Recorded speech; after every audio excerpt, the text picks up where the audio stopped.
Cikgu Rashid, DXY boleh nampak apa-apa petanda tak untuk gold? Okey, ini satu soalan yang baik. Sebab saya rasa kebanyakan trader ataupun mungkin saya pun tak pasti, mungkin ada teknik ataupun ada sistem dekat luar dia orang belajar kalau nak trade gold kena tengok DXY, okey. Ada betul dan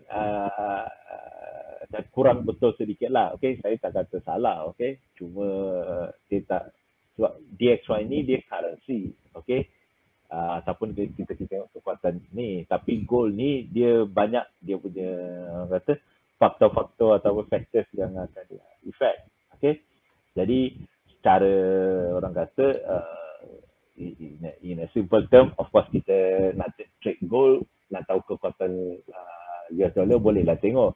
Contoh sekarang ni, okey, kalau tengok kat sini DXY tengah naik, okey, maknanya US dollar tengah kuat. Tapi Okey.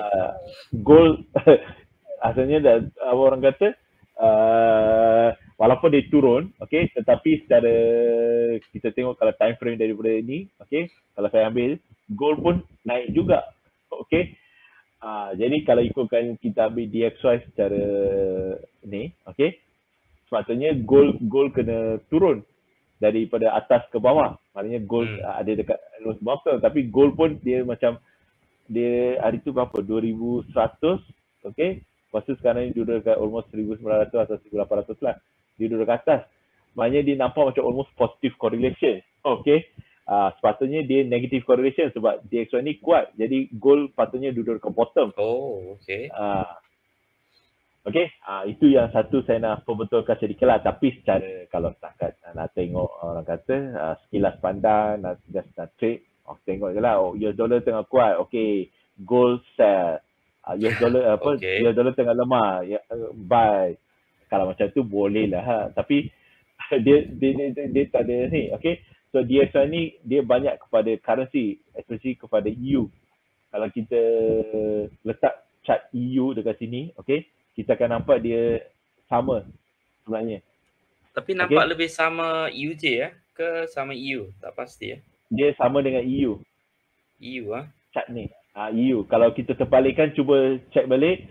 Kalau saya nak ambil data level yang saya ambil lah, katakan ni adalah 1.22, ni adalah 1.0350, yang ni mungkin jadi 1.07 ataupun 1.08 punya level.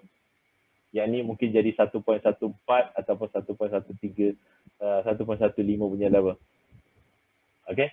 Ini adalah level-level sebab DXY ni dia 56% kata saya. Dia punya weightage untuk EU. Dia ada EU, dia ada GU, dia ada UJ, lepas tu dia ada Swedish Krona, lepas tu ada satu lagi apa? UCAD ke? Sekejap saya check. DXY component.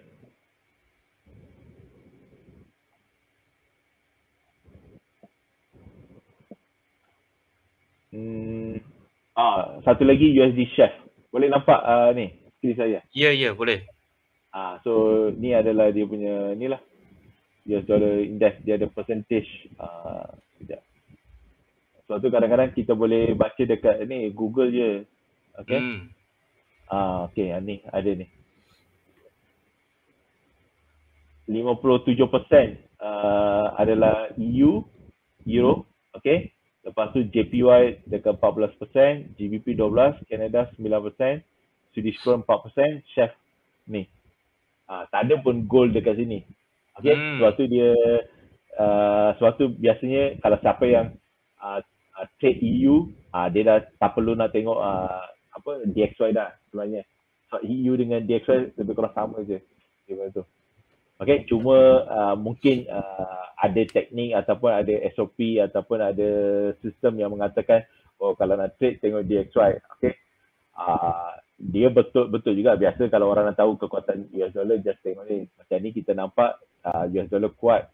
Of course, sebab tu kita kata US dollar memang kuat sejak berapa 5-6 bulan lagi hari tu. Sebab kita tahu FMC yang kita pernah bercakap tahun lepas lagi, FMC akan naikkan interest rate. Okay. Yang kita kata 5 kali naikkan ataupun 3 kali ataupun menjadi 7 kali. Ini semua kita pernah bercakap 3-4 bulan lepas.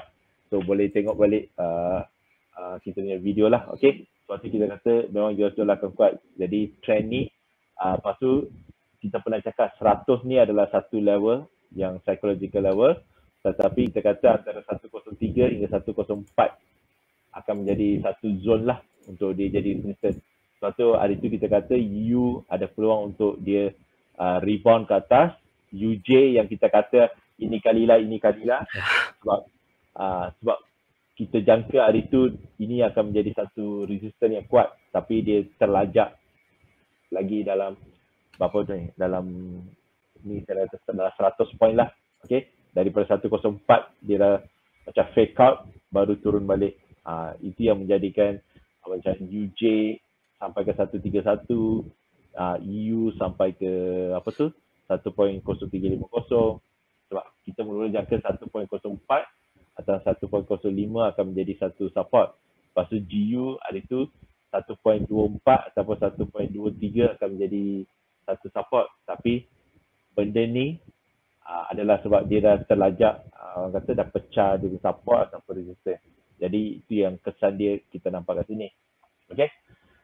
So back to ni question. Okay, sekarang ni kita nampak memang DXY akan ke bawah. Okay, tetapi DXY kita jangka masih akan ke atas untuk create ataupun untuk form this resistance, baru dia akan turun bawah. Sebab tu kita kata akan ada kelemahan US dollar very soon. Okay, jadi tapi sebelum tu untuk FMC kita akan nampak kekuatan. Okay, ke atas lah. Tapi dalam keadaan ni kita nampak mungkin yang akan naik. Okay, kita nampak EU akan turun sedikit sebelum naik. GU kita nampak turun sedikit akan naik, tapi UJ macam naik sedikit lepas tu turun. Okay, macam U-share apa semua tu long term atau mid term kita jangka turun. Jadi kita akan nampak dia punya kesan lah, maknanya dia akan naik sedikit lepas tu turun, break the support, naik, lepas tu turun. So kita akan nampak pergerakan ni dekat DXY.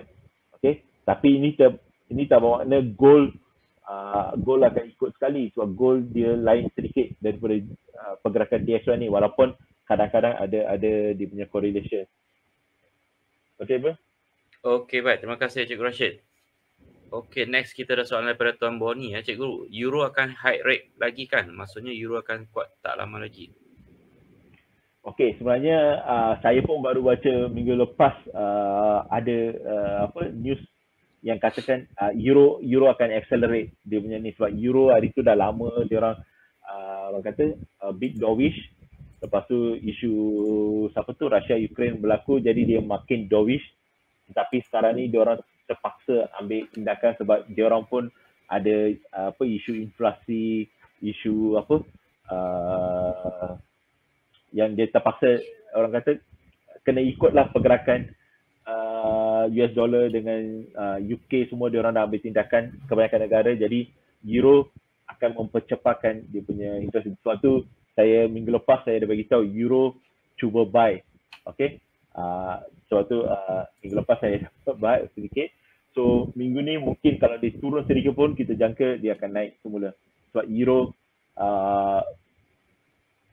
kalau ikutkan sekarang ni dia akan mempercepatkan. Tapi cuma dia punya isu dia Russia, kalau dia Russia pergi attack lagi sikit Ukraine, lepas tu dia macam semalam rasanya dia dah cut sebab Finland dengan Sweden dah nak masuk NATO, dia dah cut gas supply dengan oil supply ke Finland. So kalau dia memberi kesan, then Euro akan memperlahankan ataupun melambatkan dia punya interest rate hike apa semua. Jadi itu akan memberi kesan. Tapi kalau tidak, kalau Russia masih tak buat apa-apa, dan Euro dijangka akan kuat semula.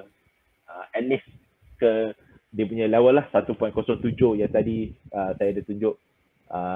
1.0650 sampai 1.07, maknanya adalah 100 hingga 150 pip dalam minggu ni lah.